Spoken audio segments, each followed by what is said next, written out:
Uma boa noite a todos, muito obrigado por terem estado a participar nesse próximo evento. Eu sou o Ricky Batista, estou aqui a representar a Câmara Municipal da Praia de Vitória, tenho muito gosto nesse próximo evento. É um tema, penso eu, que interessa a muitas pessoas, também a mim pessoalmente. Eu não vou estar aqui muito tempo, vou agora passar a palavra aqui a um dos nossos convidados. Muito obrigado por ter vindo cá e partilhar o vosso conhecimento e estar hoje connosco. Obrigado. Obrigado nós. Uma boa noite a todos.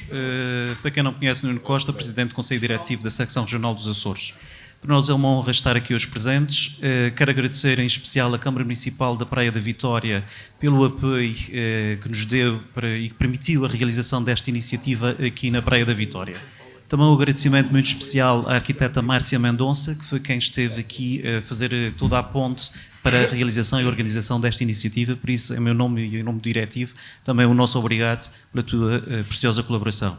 Então, um agradecimento muito especial ao nosso painel, ao Rui, ao José e ao Francisco, que irão estar aqui a falar sobre intervenção contemporânea e identidade local. Esta é a segunda edição que se realiza em formato presencial. A primeira realizou-se na Horta. Esta segunda corresponde à 17ª edição da Conversa do Estirador aqui na Praia e a próxima irá se realizar na Ribeira Grande, na Ilha de São Miguel. Esta é uma iniciativa e nós temos procurado promover sobre diferentes temas, abranger áreas diversificadas para se falar da arquitetura, do ornamento, património, etc. E nós também temos vindo a procurar promover em diferentes localidades, precisamente porque somos Açores e temos que trabalhar em toda a região e chegar não só estarmos a falar de arquitetos para arquitetos, mas também para a sociedade no geral. Por isso também um agradecimento a todos aqueles que estão aqui presentes para nos ouvirem hoje falar de arquitetura aqui com este painel. Posto isto, passo a palavra ao Rui, que se irá encarregar de apresentar os restantes convidados e irá moderar esta conversa. Por isso, obrigado a todos, com licença.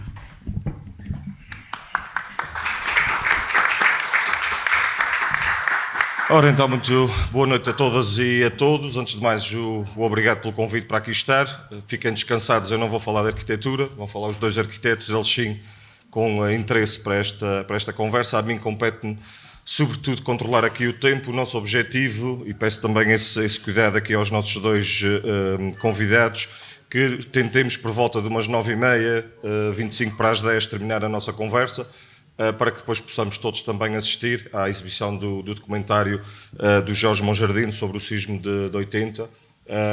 Também se integra nesta noite muito especial, dedicada à arquitetura, dedicada à intervenção no espaço local e também à intervenção no património. Como vos disse aqui, o meu trabalho será meramente de moderação. O objetivo que se pretende, e foi isso que me foi pedido, é uma conversa perfeitamente informal. Todos sintam-se à vontade para intervir. O que pedia desde já a cada um ou a cada uma que decidam intervir durante esta noite, procurem ser sucintos dentro do possível para que todos possam ter essa oportunidade e consigamos, dentro do possível, respeitar o horário que vos referi há instantes. Esta noite temos aqui dois convidados, o arquiteto Francisco Cunha e o arquiteto José Aguiar. O arquiteto Francisco Cunha fará a primeira intervenção. Basicamente, a noite começará com duas intervenções, uma de cada um dos arquitetos convidados, e depois ficará disponível para a conversa com todos aqueles que aqui estão. Dizia eu que o arquiteto Francisco Cunha nasceu em Santa Luzia e é arquiteto, obviamente, tem ateliê próprio em Angra desde 95 e conjuga a arquitetura com o design. Só em atalho de foice, estas três cadeiras nas quais nos encontramos sentados e a mesa também são da autoria do arquiteto Francisco Cunha. Ele tem várias peças, por exemplo, aqui na Praia da Vitória, o Etis Bar na Rua de Jesus, o mobiliário é da sua autoria. Eu tive o prazer, já lá vão 22 anos, de trabalhar no Diário Insular, cujo mobiliário também era da sua autoria, peças fabulosas. Portanto, ele conjuga estas duas vertentes. Ele iniciou-se no design como autodidata, criou várias peças de mobiliário e equipamento e procura sempre soluções e materiais que integrem a pedra, a madeira, o aço inoxidável e o vidro. Dizia há pouco que o aço é o ouro branco e é um dos materiais que mais utiliza. É autor de inúmeros projetos de arquitetura, quer remodelações ou novas construções, na Terceira e também na Graciosa. É responsável pelos projetos de requalificação e planeamento do Centro Urbano de Santa Cruz de Graciosa em 2012-2013 e anteriormente, ou seja, em 2007, relativamente aqui à Praia da Vitória, e esse será em particular destaque na apresentação do arquiteto Francisco Cunha. Relativamente ao arquiteto, ao doutor arquiteto José Aguiar, tem doutoramento em conservação do património arquitetónico pela Universidade de Évora e foi investigador do Laboratório Nacional de Engenharia Civil entre 86 e 2005. Atualmente é professor associado agregado na Faculdade de Arquitetura da Universidade Técnica de Lisboa, onde coordena o grupo de unidades curriculares de conservação, restauro e reabilitação em mestrados e doutoramentos. Dirige o grupo de investigação em documentação e estudos de conservação e restauro, o ARC 3D. Peço desculpa, não vou usar a denominação em inglês porque isto vai ficar feio. E é coordenador de projetos de investigação em conservação e projetos de restauro, reabilitação e monumentos nacionais. Conta com centenas de publicações, destacando-se os livros Cor e a Cidade Histórica, Estudos Cromáticos e Conservação do Património e Guia Técnico de Reabilitação Habitacional. Entre 2008 e 2011 foi presidente do ICOMOS Portugal, o Conselho Internacional dos Monumentos e Sítios. Portanto, estamos a falar de uma pessoa com uma vasta experiência na conservação de edifícios e de património e a pessoa, acho eu, adequada em conjunto com o arquiteto Francisco para falarem aqui um pouco então sobre a intervenção contemporânea e a identidade local, dois assuntos que, por estranho que possa parecer, têm muito valor, nomeadamente aqui no arquipélago dos Açores, onde a identidade e o património arquitetónico, chamemos-lhe assim, construído ao longo de vários séculos, muitas vezes têm problemas de conjugação com uma arquitetura mais moderna. Aqui já sou eu a falar e não a pedido da Ordem dos Arquitetos, obviamente. E quando falo aqui deste problema, não é no sentido de o entender como tal, mas das reações de muitas pessoas a determinado tipo de obras. E acho que também seria, depois no decurso da nossa conversa, interessante termos a opinião quer destes dois arquitetos convidados, quer de outros arquitetos aqui presentes, nesta dualidade entre o antigo e o novo e como é que isso contribui para o nosso desenvolvimento. Independentemente destes pormenores, passava a palavra ao arquiteto Francisco Cunha, que fará a primeira intervenção, depois o nosso convidado, o arquiteto José Aguiar, fará a segunda intervenção. Bem, boa noite. Estava aqui a fazer umas contas já há 22 anos, eu tinha 17 anos, portanto ainda não tenho um currículo de seu professor por falta de idade. Não. Eu vou tentar fazer uma apresentação o mais breve possível, de acordo com a Márcia, que me deu 5 minutos, eu vou tentar. Bem, se bem me lembro, o célebre programa do Vitorino Meza entre 69 e 75, eu fiz alguns trabalhos para a Câmara Municipal da Praia da Vitória, já há alguns anos, para duas câmaras distintas, uma de uma cor e a que me encomendou este trabalho que eu vou apresentar, em que não foi executado, tinha outra cor política. Esta frase era para estar inscrita em frente à Câmara, só que o calceteiro enganou-se, provavelmente, e nunca apareceu a calçada branca a dizer, se bem me lembro. Pode passar Bem, aí há uns anos a Câmara da Praia fez baseado num projeto Urbcom,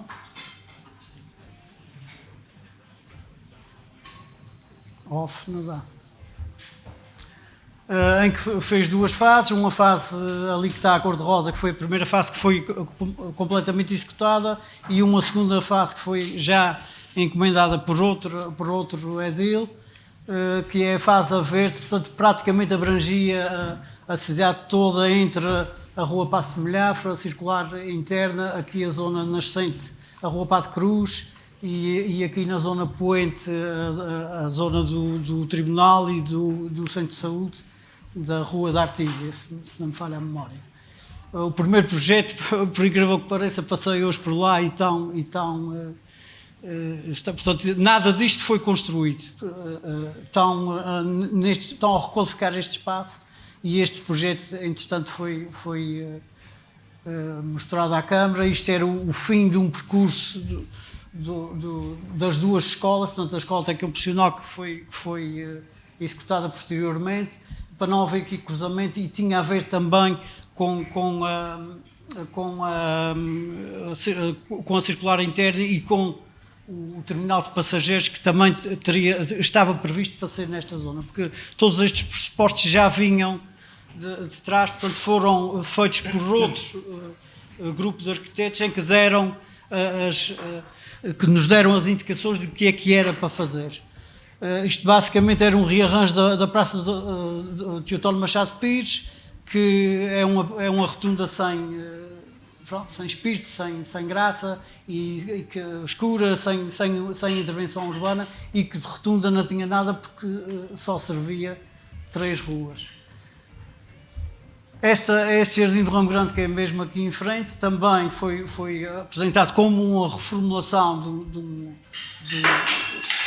de um projeto da Zona 1, em que se previa o corte, ou aliás, a ligação entre a Rua de Jesus, desde o Largo de Jesus, cá em cima, ao pé do antigo BCA, descer a Rua de Jesus, descer acho que é a Aniceto de Ornelas, e fazia a ligação com a frente de mar urbana, que entretanto foi construída neste momento até à Riviera. Portanto, basta ver que há algumas diferenças entre o meu projeto e o projeto que foi executado. Isto foi tudo executado, isto foi uma maquete, portanto, antes da obra, as zonas verdes se calhar não foram implantadas. Dentro do espírito da requalificação urbana foi pedido, portanto, pontualmente, pequenos arranjos. Isto não é assim tão pequeno, portanto, um deles era a requalificação dos espaços de conselho, em que funcionava só praticamente o gabinete do presidente e a zona dos espaços de conselho onde a Câmara se reunia, e que havia uma falta de gabinetes, o gabinete do presidente, da variação, portanto o presidente estava, digamos que encurralado naquele edifício, que julgo que não sofreu alterações até hoje, e isto foi um projeto que está ali entalado entre 2 edifícios classificados, a Igreja Matriz da Praia da Vitória e os espaços de conselho. Há uma escada ali monumental, portanto, no meu entender, que não leva a lado nenhum, leva ao lado da igreja, nem sequer nos orienta para a porta da igreja, para a porta lateral da igreja, portanto, o espírito do projeto era ser o mais vanguardista possível, o mais marcante, digamos assim. Isto era a parte de trás, em que cada vão daqueles, a parte sul, em que tinham excelentes vistas, porque isto depois vê-se por cima dos outros edifícios da Rua de Jesus. E tinha uma série de corredores, galerias, e demarcava a entrada da Câmara, que neste momento a entrada da Câmara é feita pelas 2 escadarias, que também, pelo que evitam, a ser reformuladas. Isto era uma outra intervenção também, o terminal de passageiros, que teria forçosamente que ficar por este sítio, por causa das 2 escolas. Depois houve uma intenção de passá-lo para junto da Praceta Dr. Machado Pires, mas eu hoje passei lá, o terreno continua a servir de parque de estacionamento. Este terreno continua devoluto, é um terreno pequeno, não sei a quem pertence, mas na altura aliás, foi aqui que era destinado para sair o terminal de passageiros que ia servir as 2 escolas. Nessa altura só havia uma ainda. Em termos de mobiliário urbano, foi tudo pensado, umas coisas foram feitas, outras não foram feitas, os abrigos de passageiros para os miúdos da escola esperarem pelos autocarros.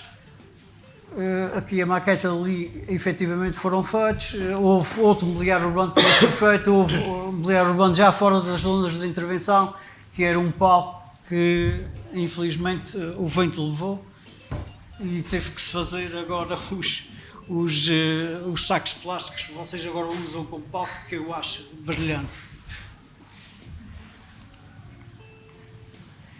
Isto já é fora da área de intervenção, portanto foi um segundo lugar no concurso do que está lá feito, portanto da zona dos restaurantes, cá embaixo nesta zona que já estava consolidada, portanto isto foi a primeira zona a ser consolidada na parte de requalificação de toda a cidade da Praia da Vitória.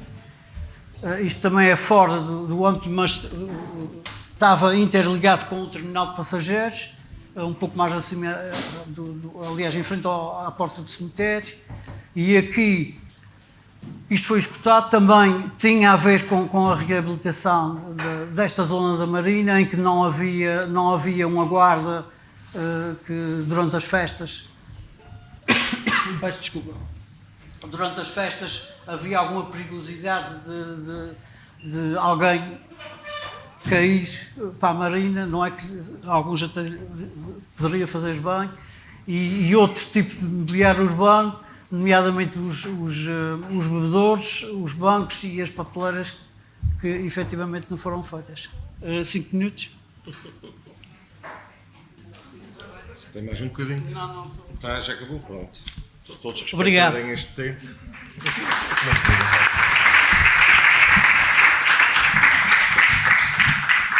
Márcio, se calhar pedir era os teus dotes informáticos para pôr aqui a apresentação do arquiteto José Aguiar. Ela estava aí já. Já está no ambiente de trabalho. Está para aqui. Bem, eu estava a contar pelo menos com 15 minutos. O senhor arquiteto está à vontade, não há problema. Era o que tínhamos combinado. Tem currículo para isso.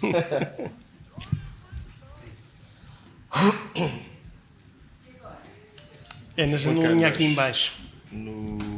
Cá em Essa baixo. janelinha aqui. Exatamente. Não. Vais lá. Mais à esquerda. Para lá. Esquerda. Esquerda. Aí. Aí. Já sei. Bem, não começo. Bem, primeiro que tudo, boa noite e muito obrigado pelo convite. E está escrito em inglês, mas todos conhecem esta frase de Marguerite Yourcenar, esse grande escultor que é o tempo. E foi este o título que eu arranjei para esta conversa ao estirador. E só tenho 100 slides, portanto vai ser rápido. E vou-vos contar porque é que escolhi esta frase de Marguerite Yourcenar e dizer-vos que tenho uma dívida para com os Açores e para com esta ilha, porque em 1980 eu tinha 18 anos, também não era assim tão velho, mas, Ainda estava a chamar velho. mas já trabalhava.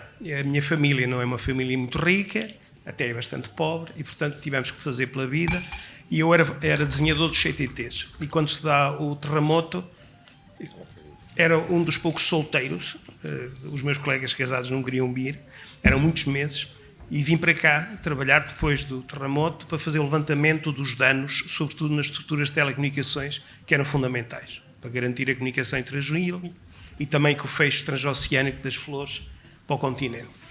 E penso que esta estadia aqui depois do terremoto e de ver o que vi e vivendo o que vivi, marcou-me para toda a vida, porque decidi, um ano depois, quando entrei para a Escola de Arquitetura no Porto, decidi dedicar a minha vida à reabilitação, à conservação do património. Portanto, penso que tenho uma dívida para com estas ilhas, espero agora corresponder.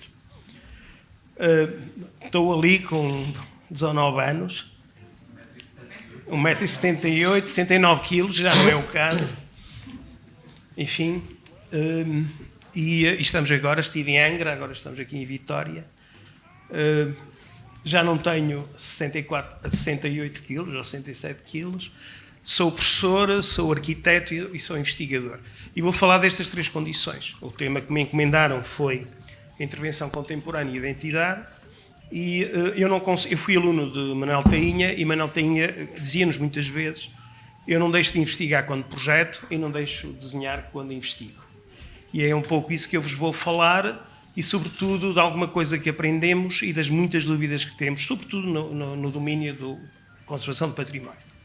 Então, assim, muito rapidamente, Há um século atrás nós falávamos de monumentos e hoje falamos de cidades e falamos de paisagem cultural. E até falamos mais do que isso porque, por exemplo, na Unesco já não separamos sequer o que é a classificação, por exemplo, da ecologia e do mundo natural do que é do mundo cultural. Um cientista é, com certeza, um homem de cultura, portanto, um biótipo também diz respeito às questões da cultura. E o mesmo sucede nos Açores. Os Açores foram pioneiros, com a inscrição na lista indicativa da Unesco e depois na classificação de Angra, mas depois também temos o Pico, a paisagem cultural do Pico, uma obra mista entre o homem e a natureza, enfim, todos conhecem do que isto. Agora, esta história é uma história que não é muito longa. Nós ainda temos muitos preconceitos contra as questões do património e da identidade. Eu fui formado ainda a adorar um Deus que se chamava Le Corbusier, ao qual rezávamos todos os dias nas faculdades de arquitetura, e é muito divertido ver o que é que Le Corbusier propunha para os centros históricos. Está aqui, isto é a Carta de Atenas de 33, e este é um desenho de Le Corbusier do livro que se chamava L'Urbanismo. Temos o centro histórico, um quarteirão, o que é que podemos fazer? Melhorar os interiores do quarteirão, melhorar as parcelas, mas o melhor, dizia Le Corbusier, era deitar isto abaixo e fazer arranha-céus. Portanto, somos filhos ainda. Freud, capítulo 3, a morte do pai, estamos nesse processo de matar o pai, mas ainda temos muito presente esta antinomia entre o novo e o velho. Enfim, o homem que leu o discurso de despedida de Le Corbusier, o epitáfio, foi o ministro da Cultura francês, André Malraux, que nos anos 60 fez uma das primeiras leis de proteção dos chamados centros históricos, que hoje tem uma popularidade imensa por todo o mundo. Os ingleses, por exemplo, têm neste momento 10 mil Urban Conservation Areas. Portanto, 10 mil cidadezinhas como Bath, York, Chester, que não parecem ser um problema, parecem ser uma enorme oportunidade para a economia do século XXI. Em Portugal, eu formei-me também neste contexto. No Porto, quando andei lá, estávamos a mudar completamente de perspectivas. Vêm dois planos diretores do Porto, dos anos 60 e dos anos 70, em que o que estava previsto para a zona do Porto, agora inscrita na lista para o Património Mundial, arrasá-la, pura e simplesmente ser demolida. E, portanto, muito rapidamente deixou de ser objeto de todas as vontades de destruição para ser objeto de todos os desejos. Às vezes desejos a mais, não é? Por causa dos problemas do turismo excessivo, enfim, todos sabem.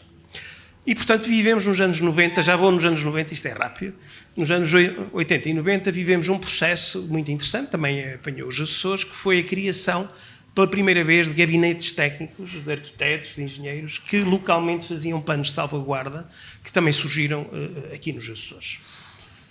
Mas também surgiram problemas. François Chouet, num livro ainda recente sobre os problemas do património, diz que o património agora está a ser pretexto de uma indústria consumista muito ativa, que está muito pouco interessada na salvaguarda e nas questões culturais, e está muito interessada na produção muito rápida de dividendos. Há uns anos a minha mulher levou-me para a República Dominicana, coisa que eu detestei porque a água é muito quente, e enfim, estava num daquele resort de luxo que nos metem umas pulseiras e comemos e bebemos como perdidos, mas ao fim de 3 dias já estava um bocadinho farto. E ela olhou para mim, epá, já não aguento mais, a tua cara, vamos ali a uma vila medieval. E fomos a uma vila medieval, eu todo contente, caminhonetes cheias de franceses, espanhóis, portugueses, e lá chegámos a uma vila medieval. Eu, no meio do caminho, comecei a desconfiar. Espera aí, pois a República Dominicana foi descoberta pelo Colombo, como é que pode haver vilas medievais? Mas havia Altos de Chabon, com anfiteatros gregos em ruínas e tudo, por trás mora o Júlio Iglesias. Portanto, era uma aldeia falsa onde nós, europeus, estávamos todos contentes a viver este património. Na China está-se a fazer o mesmo. Portanto, na China estão a fazer neste momento vilas históricas, como o Shanghai Times, e se nós tratarmos mal o nosso património, se calhar é melhor ir à China ver as vilas falsas. Porque no nosso próprio património, por exemplo, como Tomar, às vezes tratamos Tomar com estas feiras do chocolate, peço desculpa, Óbidos, é pressa, numa verdadeira desnalização. E eu fui ao Google ver quantas feiras medievais temos em Portugal e depois desisti. Já são mais das que cabem no Google. E outra coisa que está a acontecer, como todos sabem, que nós muitas vezes chamamos reabilitação ao que não é. O fachadismo não é reabilitação. O impedir que uma arquitetura contemporânea tenha um rosto, para mim, é um crime. E impedir que uma arquitetura do passado perca o seu interior é perda de alma. Portanto, confundimos alhos com bugalhos. Chegamos à minha vida e, portanto, um dos grandes trabalhos que eu procurei fazer dentro do LNEC foi um guia de reabilitação habitacional. Quando o INH foi extinto e surgiu o IRU, é um dos primeiros grandes manuais que fizemos, ainda recomendo. E depois, neste momento-chave, deixei este livro, saí do LNEC e fui para a Faculdade de Arquitetura, onde comecei outra carreira, no momento-chave, a meio da vida. Com 45 anos, falei com a minha mulher, esta hipótese, não sei o quê, tive uma sorte muito grande, porque a meio da vida continuei a fazer o mesmo, porque eu também já era professor antes e continuo a investigar agora, mas fui para a Faculdade de Arquitetura. E com os meus alunos, agora de uma maneira bastante mais divertida, continuei esta paixão. Vêm os meus alunos na fábrica de manutenção militar, ainda antes destes sonhos que agora estão a ser feitos. Todos os anos publicamos com os nossos alunos livros digitais sobre as nossas experiências. Isso é uma das coisas que a mim me irrita solenemente nas universidades, é ver passar gerações e gerações e nada ficar. Portanto, os meus alunos não fazem isso.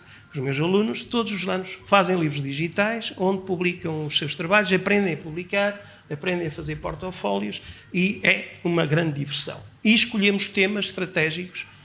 Durante 3 anos foi, por exemplo, o património industrial, que ninguém liga, o património militar, o património conventual, enfim, o património doméstico. Portugal é um país que trata muito mal o património doméstico. As casas, os passos, as casas nobres. Se formos à Inglaterra, vemos a diferença que nos separa. E agora queria-vos falar de 3 ou 4 temas do século XXI que nos levam a pensar de maneira um bocadinho diferente do que pensamos no século XX. Lacunas. Lacuna é um buraco num tecido cognitivo, num tecido comunicacional. Uma lacuna é como termos um poema ao qual faltam palavras. E, portanto, quando trabalhamos em património, as lacunas é o nosso campo de trabalho, porque há sempre estes vazios. E, perante uma lacuna, numa pintura hoje, o que nós fazemos é o chamado trateggio, ou seja, preenchemos esta lacuna usando azul, ciano e magenta, pequenos riscos, que só perto que vemos é que é uma intervenção contemporânea. Quando recuamos, vemos o tecido cognitivo, o poema que ali está escrito. No entanto, na arquitetura as coisas não são bem assim. E no século XX, nós muitas vezes vemos mais a obra contemporânea do que víamos a obra o poema original. E, portanto, aqui há algumas mudanças e eu chamo a esta nova procura uma arte da imperfeição. Ou seja, no século XX nós procuramos quase tudo acabadinho de novo, tudo muito bem industrialmente produzido e esquecemos-nos deste lado mais humano. Na cultura japonesa há uma tradição, o wabi-sabi, kintsugi, nigen-koku, que significa património vivo. O Álvaro Cisa Vieira, por exemplo, é património vivo deste país e da arquitetura. O wabi-sabi é, por exemplo, termos um vaso de família que cai e que é reconstituído com cobre, com ouro, ou com prata. E nós também tínhamos um kintsugi à portuguesa. Lembro-me bem na minha terra, na minha vila, eu sou do norte, já repararam pela pronúncia, que também praticávamos isto. Nós não substituíamos tudo pelo consumismo mais exasperante e, portanto, nós recuperávamos e englobávamos as coisas. Eu penso que esta tradição temos que voltar a ela. E, portanto, um dos imperativos, penso eu, do século XXI é procurar uma relação muito mais calma, muito menos distante entre o tempo e entre a contemporaneidade e o passado. E isto começa-se a notar numa série de obras. Por exemplo, o ateliê francês Chartier e Corbason, Maison de l'Architecture, a Casa dos Arquitetos Franceses, em Paris, em que vemos uma antiga construção religiosa que foi cuidadosamente restaurada, que não tinha cobertura e não tinha piso. É feita uma cobertura perfeitamente integrada e um piso altamente sofisticado que permite bailaricos, teatros ou uma conferência recorrendo à tecnologia contemporânea. O Matadeiro, em Madrid, outro caso muito interessante, um matadouro de animais que teve um incêndio e, portanto, teve uma intervenção mínima, de custo absolutamente mínimo, onde até as marcas do tempo, dos fogos, da passagem do tempo dos edifícios foram preservadas. Ou, por exemplo, o David Chipre fez o Neues Museum, uma obra também absolutamente extraordinária, onde temos contemporaneidade e temos conservação e restauro muito atento e cauteloso. o tipo de desenho que é praticado, a relação entre os tempos, que já não é antagónica, já não escrevemos as palavras que faltam no poema, a rosa Pokémon ou verde radioativo, é uma integração absolutamente natural, partes novas, partes antigas, em que a cor, a experiência das superfícies é cuidadosamente tratada. Em Portugal, esta tendência já se estava a desenhar no século passado. Eu fui aluno de Fernando Távora, e não me esqueço disso, e Távora já nos ensinava esta lição. Por exemplo, Santa Marinha da Costa, que é pensada e projetada de uma maneira absolutamente genial. Távora diz, como é que este convento queria crescer? Eu vou desenhar aquilo que ele quer, e, portanto, simplesmente propôs uma expansão absolutamente notável. Ou as suas intervenções no GTL de Guimarães, durante muito tempo funcionou aqui, o local onde as pessoas eram recebidas e onde lhe eram mostrados bons exemplos. Nós não podemos pedir aos particulares, temos que pedir com a mesma moralidade e tem que ser com a maior das qualidades possíveis. Portanto, a Câmara de Guimarães mostrava aqui, num exemplo exemplar, aquilo que se devia pedir a todos os que atuavam nesta zona. O cuidado de reutilizar o mais possível, não é substituir antigas janelas cheias de histórias por janelas novas, fazer assemblagens com pequenas partes de madeira que completam e que continuam, e esta tradição, digamos assim, está a crescer, e há toda uma geração de novos arquitetos portugueses, como o meu amigo José Adrião, que trabalhou muito tempo também com o Pedro Pacheco, com quem eu trabalho agora muito, e que vos mostra, por exemplo, a intervenção na Rua dos Franqueiros, um edifício pombalino com uma construção absolutamente notável e construção que permite todo o design o mais contemporâneo possível, e eu até acho que o valoriza mais se a preservarmos e se não a substituirmos. Percebe-se perfeitamente quais são as madeiras originais e quais são as novas madeiras, com a maior das simplicidades possíveis. Outro tema, palimpsestos. Quando trabalhamos em património, nós trabalhamos com livros escritos sobre livros. Um palimpsesto é um livro que é escrito sobre um pergaminho ou sobre uma pele de animal que é raspado e outro livro se escreve. Hoje temos scanners de alta resolução, lasers de alta resolução, temos software de espiões, então no momento em que eu estou a falar está a ser descoberto no mundo um livro perdido. Eu vi isso em Israel, está a acontecer, não é ficção científica. Porquê? Porque nós vemos como é que o papel, a estrutura molecular foi tocada, portanto estamos a descobrir livros perdidos. Ora bem, a cidade histórica e o património é um palimpsesto. São livros escritos sobre livros que devemos tentar preservar. Por exemplo, Tomar, o filho que quer matar o pai e, portanto, põe cor sobre os desenhos do pai, dos vários claustros de Tomar, e, portanto, está a surgir dentro do património um namoro que foi interrompido. No século XIX nós dámos-nos muito bem com os arqueólogos, éramos a Real Sociedade dos Arqueólogos e Arquitetos reunidos, depois as coisas não correram muito bem, houve momentos de uma certa tensão, mas neste momento está a haver outra vez este reacender deste namoro, e a arqueologia da arquitetura é um método fundamental para percebermos as construções, a sua evolução no tempo e a sua materialidade. E, portanto, está a haver imensa investigação neste domínio, como está também a haver nas questões da construção. No século XX, penso que discutimos muito o utilitas e a venustas, as questões da função e da beleza, e penso que a arquitetura contemporânea do século XX esqueceu o lado firmitas. E a firmitas é a construção, a economia, e não podemos separar a arquitetura estes três elementos essenciais. O que é que eu quero dizer com isto? Quando Brunelleschi teve que resolver este drama, com uma coragem incrível, uma cidade, Florença, decidiu fazer esta extraordinária catedral que não sabia como concluir. Mas sabia que Deus ia ajudar, e Deus pôs cá na terra Brunelleschi, que desenhou uma solução incrível, de um caixotão, como vocês sabem. Muita coisa desta ainda não sabemos, estamos a descobrir pouco a pouco, enfim, mas isto era uma conferência, 1 hora sobre isto, os truques que o Brunelleschi inventou, mas conseguiu resolver este drama. Portanto, esta catedral e esta cúpula não é só bela. A sua construtividade, a ciência com que foi feita, os saberes que estão por trás, têm tanto ou mais valor do que o objeto. E, portanto, sob o ponto de vista da construção, nós estamos a mudar de estratégia. Em vez de fazer mais, nós agora procuramos fazer menos. E adotamos um princípio que é o princípio da intervenção mínima. Se puderes fazer menos, não faças demais.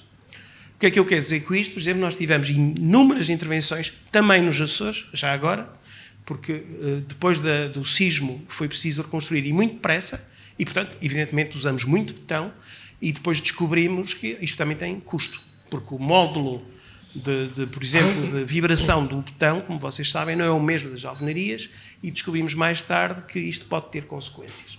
Mas no século XX, o que é que fizemos muitas vezes? Tínhamos catedrais góticas, que foram todas recheadas a betão, que levantam os problemas. E um dos principais problemas é que descobrimos que o betão é muito menos duradouro do que julgávamos. E porquê? Não só por causa da corrosão, mas também por causa da altíssima alcalinidade do próprio betão, que provoca a corrosão do aço, ele expande e temos problemas. Porquê? Porque ele adere tanto às pedras que não o conseguimos separar. E, portanto, qual é a revolução que está aqui a acontecer? A engenharia deixou de ser uma inimiga, passou a ser uma amiga, começou a usar técnicas, por exemplo, que se usa na manutenção dos aviões. Nos aviões de antes nós desmontávamos todos e voltávamos a montá-los todos, lembram-se? Agora não, agora temos software, temos sensores, temos técnicas não invasivas que estão a ser aplicadas à engenharia e à arquitetura. Por exemplo, temos um grande investigador neste domínio, que é o professor Paulo Lourenço, que, como agora usamos lasers e fotogrametria digital, já vos vou mostrar também muito rapidamente, consegue ligar as coisas e consegue fazer diagnósticos. Consegue ver, por exemplo, se uma parede está grávida ou não. É chato quando está grávida, porque significa que há problemas nas amorrações. Portanto, conciliando tudo isto, os engenheiros agora conseguem fazer intervenções cirúrgicas, permitindo que a construção se mantenha em funcionamento. Isto tem valor ecológico, tem valor cultural e tem valor, evidentemente, construtivo. Económico. Enfim, o vosso laboratório regional também tem alguma investigação neste domínio e fê-la depois dos sismos. Isto foi-me cedido pelo Nuno Lopes, um grande amigo, que foi diretor aqui de Cultura durante muitos anos.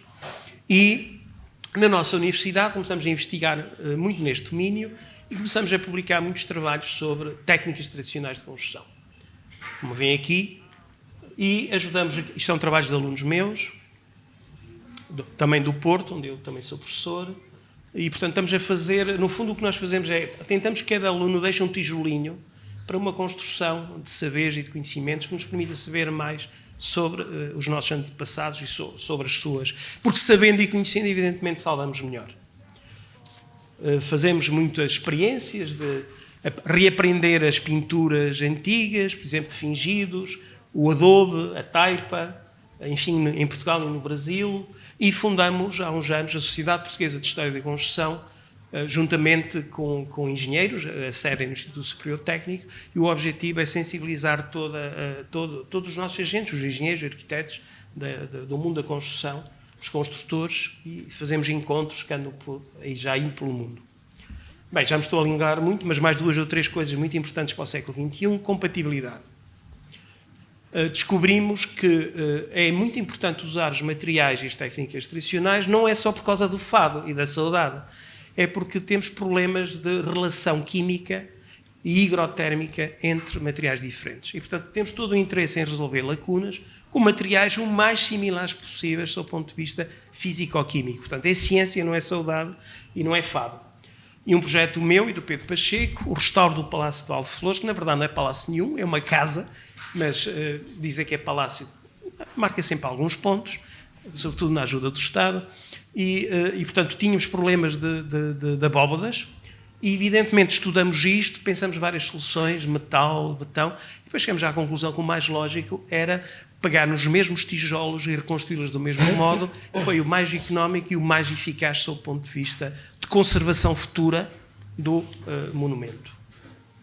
Monsaraz, também fizemos o projeto de restauro das muralhas de Monsaraz e descobrimos uma barbaquã, que vocês veem aqui, que reconstruímos, e percebe-se perfeitamente o que é intervenção contemporânea, mas procuramos usar a mesma gama de pedras, procuramos a maior naturalidade possível, evitar a todo custo a falsificação histórica.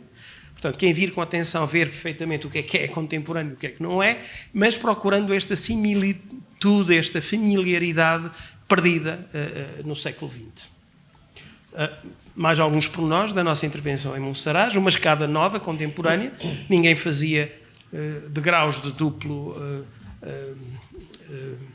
desenho como aqui vemos, e percebe-se perfeitamente, aliás, reparem que nem sequer uma coisa toca na outra, A certa altura, nesta escada, tivemos que redesenhar isto tudo, o colega sabe como é que é. Tínhamos uma escada muito mais imponente e depois descobrimos que na Idade Média subiam por aqui, punha aqui um pé, aqui outro, então acabamos por redesenhar tudo para poder recuperar os 3 degraus da Idade Média talhados na pedra. Reversibilidade e durabilidade, não faz muito sentido estar a usar betão, que os engenheiros dizem-nos agora, por exemplo, barragens que estavam calculadas para durarem dos 150 a 200 anos, neste momento estima-se em metade do tempo, 75 anos. Portanto, não faz muito sentido intervir em peças que têm 5 séculos ou 8 séculos com materiais que têm muito menos expectativa de durabilidade. Mais uma vez, Monsaraz, descobrimos uma porta falsa. Isto era muito típico nas fortalezas portuguesas. Havia sempre uma porta chamada Porta da Traição, onde às vezes os traidores entravam, ou quando nós queríamos trair, fugíamos. Reabrimos esta porta. A porta permitia-nos ver a paisagem extraordinária, porque Monsaraz é um sítio extraordinário, mas muito virado para dentro. Foi isso que fez a Direção-Geral de Edifícios. Nós queríamos abrir Monsaraz, queríamos pôr Monsaraz em contato com as fortificações modernas que existem ali. Portanto, desenhamos esta pequena escada, que funciona um pouco como um auditório, e, a certa altura, tínhamos que resolver a ligação. Provavelmente, originalmente, isto era uma escada de madeira, que não sabíamos, não fazia sentido inventar, então desenhamos uma nova escada de cortante, de ferro oxidado, e que se retira a qualquer momento. Portanto, esta escada só está pausada e a qualquer momento pode ser retirada. Tivemos que desenhar também a iluminação de Monsaraz, que era um desastre. Porquê? Porque ficámos na casa do embaixador, abrimos a janela e levámos com 2000 watts nos olhos, o que não é muito agradável. Então fizemos uma nova iluminação onde passamos 2000 watts para 8 watts. E não é temperatura de 5 ou 6 mil Kelvin, é temperatura, como deve ser a temperatura de uma cidade histórica, de uma temperatura de luz de 2400 a 2700 Kelvin, é a luz do fogo ao qual o ser humano se habituou durante milénios e que valoriza esta imagem. E ao mesmo tempo, evidentemente, sendo um material moderno, nós fomos procurar cores que já estavam na alvenaria. Reparem que estas pedras, estes xistos, têm óxidos de ferro, portanto, quase que naturalmente havia uma integração. O conhecimento e o desenho, no século XX, quando desenhávamos muito bem, desenhávamos assim. Isto é o projeto do restauro do Arca do Rei Augusto, em que eu colaborei, com o ateliê do Alexandre Alves Costa e do Sérgio Fernandes, que foram meus professores no Porto. E, se fôssemos muito bons, até punhamos a estereotomia das estátuas. Mas hoje nós temos fotogrametria digital e temos laser, e nós podemos outra vez restituir a beleza do carvão, da estereotomia das pedras ao desenho. E, portanto, com lasers conseguimos fazer este tipo de desenho e com este tipo de técnicas podemos também fazer diagnóstico.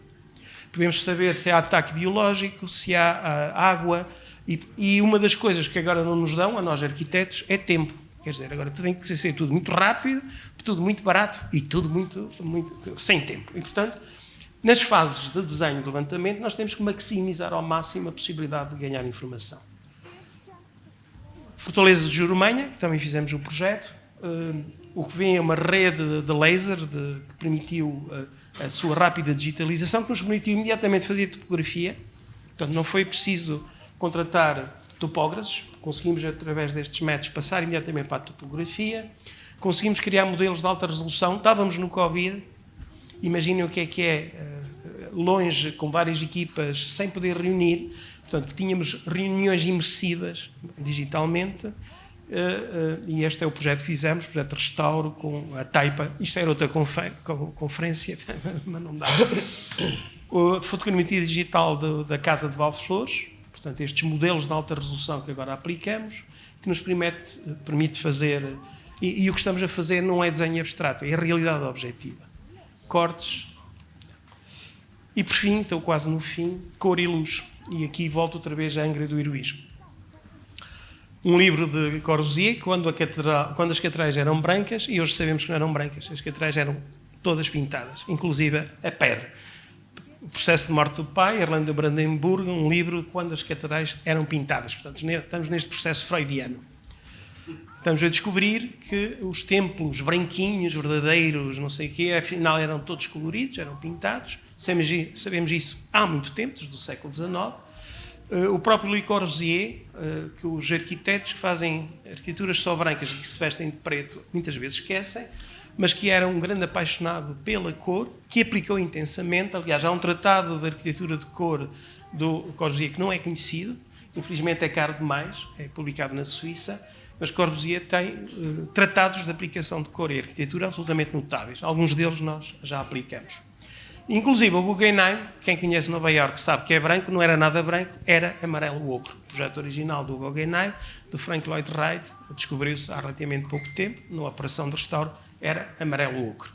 Bem, neste domínio eu não nego que comecei a entusiasmar muito por estas questões, tentar descobrir a cor de Lisboa, a cor de Sintra, a cor de Évora, ir para o laboratório e tentar aplicar técnicas da conservação de pintura mural, não é nada de novo isto. A novidade para mim foi aplicá-la à arquitetura, porque isto aplicado sobretudo era à pintura mural. Descobrir que um edifício onde estavam registadas 3 ou 4 cores, na verdade tinha 20, 30, 40 cores, e consegui estudá-las e com isto fazer cartas cromáticas, das primeiras que se aplicaram em Portugal, como por exemplo na Encosta do Castelo. E aqui é evidente que nós podemos aplicar as cores que quisermos. O ser humano tem capacidade de discernir 6 milhões de cores, mas pelo menos aqui temos uma base de relação com o colore loce, com a cultura dos lugares, que muitas vezes era muito estrita. As cores que nós aplicávamos eram as cores que existiam nas terras dos lugares. Ninguém mandava vir tintas da China, como hoje fazemos, estas tintas industriais. As terras eram produzidas com as terras locais e eram pigmentos excelentes, porque a terra já foi tudo, já se degradou e, portanto, tem uma resistência química absolutamente extraordinária. E aqui outra vez os Açores, porque quando vim aqui para os Açores conheci um homem extraordinário, que infelizmente já faleceu, o arquiteto Pedro Abreu, e professor, e depois tivemos uma carreira muito... Eu fui professor da Universidade de Luzia, ele também, fomos-nos cruzando, e o Pedro Abreu, quando esteve aqui em Angra, resolveu fazer uma tese de doutoramento sobre isso, que vos recomendo, está disponível online no repositório da Universidade de Luzia do Porto. Percebeu que no processo de reconstrução da Angra nós estávamos a usar técnicas industriais muito rápidas e estávamos a perder a cor. E contou-me o Pedro Abreu que uma das coisas que mais o tocou na vida foi ver aqui em Angra uma conversa entre 2 vizinhos, em que um vizinho pergunta para o outro: ó vizinho, de que cor é que quer que eu pinte a minha casa? E o outro: porquê? Mas porquê é que me está a pedir isso? É porque o senhor é que está a ver, portanto diga-me de que cor é que gosta, porque assim é que deve ser. Eu vejo a cor da sua, o senhor vê a cor da minha. Ele achou isto delicioso, de uma elegância inexcedível, entusiasmou-se muito por isto e começou a fazer um trabalho extraordinário para tentar perceber o que aconteceu em Angra. Publicou uma tese de doutoramento, andou a procurar os vestígios e fez cartografia onde se pode ver o gradual desaparecimento da cor, que felizmente, com as minhas vindas agora aos Açores, pela amizade dos meus colegas, a quem eu agradeço, estou a redescobrir que está outra vez a reaparecer, ainda bem.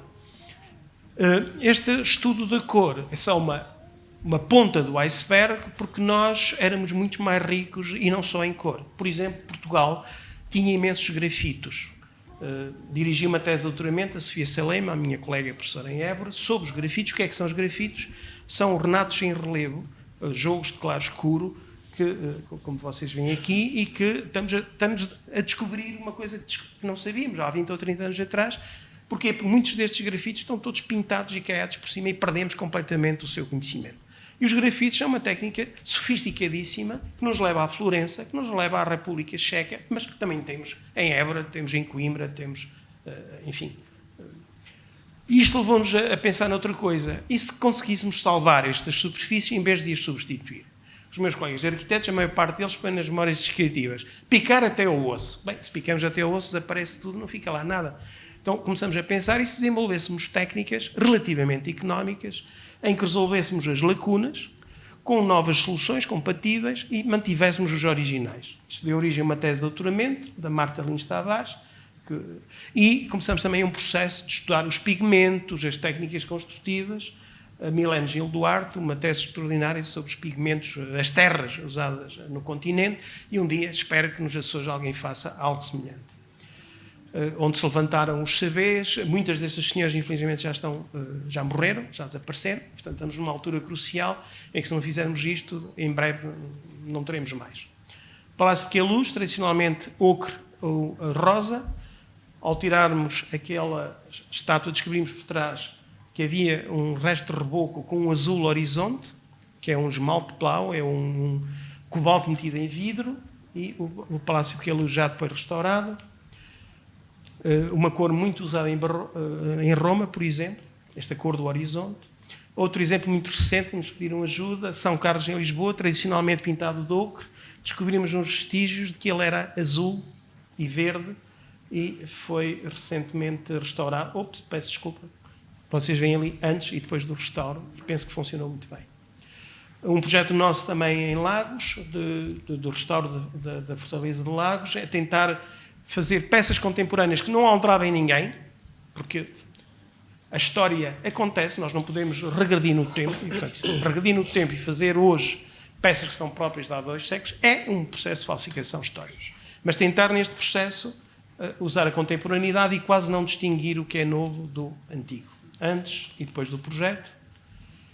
E já agora tentar manter todos os rebocos desta fortaleza, resolvendo as lacunas, afinando as cores e para isso fazendo ensaios de durabilidade, porque tem o mesmo problema aqui dos Açores, que é os cloretos e está muito próximo do mar e, portanto, tentar fazer no próprio projeto testes de argamassas para ver o que é que resulta.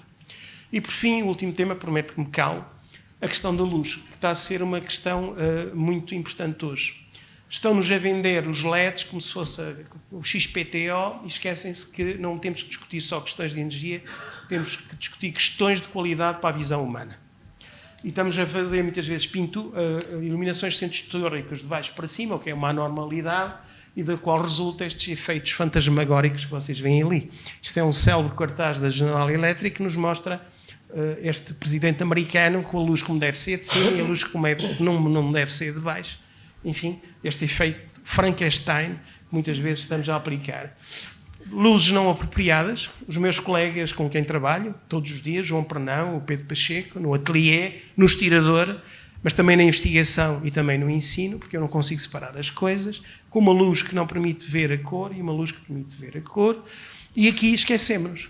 Esquecemos-nos que nós usamos muito menos luz, éramos muito mais ecológicos, que a luz era a luz da chama, à qual o ser humano se habituou durante milhares de anos.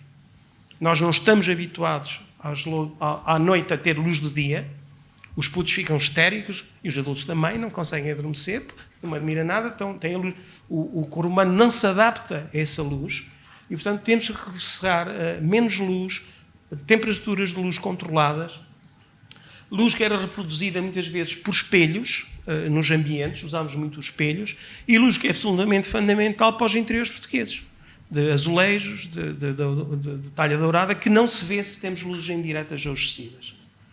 E que nós aplicamos todos os dias no ateliê, como é evidente. Estudos de cor e de materiais para a Fortaleza de Jurumenha, depois estudos de luz para a Jurumenha. Um dos erros que fazemos nesta iluminação é usar luz a mais e muitas vezes não iluminamos o sopé destas fortalezas. Se beberem uns copos e se vierem para Monsaraz, parece que estão a ver uma nave espacial. Os encontros imediatos, 7º grau, tudo ali a flutuar no meio do Alentejo. Portanto, temos que pensar nisso. Descobrimos que podemos usar muito menos luz e começamos a fazê-lo. Restauro da Fortaleza de Monsaraz, os pequenos pilaretes com a cor da pedra, 8 watts, tinha 2000 watts, passou para 8, e até tem o cor das vacas e dos líquens. E pronto, calei-me com a última frase do Orlando Ribeiro. Orlando Ribeiro, no fim do Portugal, Mediterrâneo e Atlântico, tem esta frase muito bonita que diz: afigura-se-me que há 2 formas de olhar para as rápidas transformações por que o mundo passa. Muitos veem sobretudo o que muda. Eu tenho muitos colegas arquitetos que estão completamente obcecados com o processo da mudança. Mas depois diz assim o Orlando Ribeiro, e outros que, apesar das mudanças, permanecem. Muito obrigado.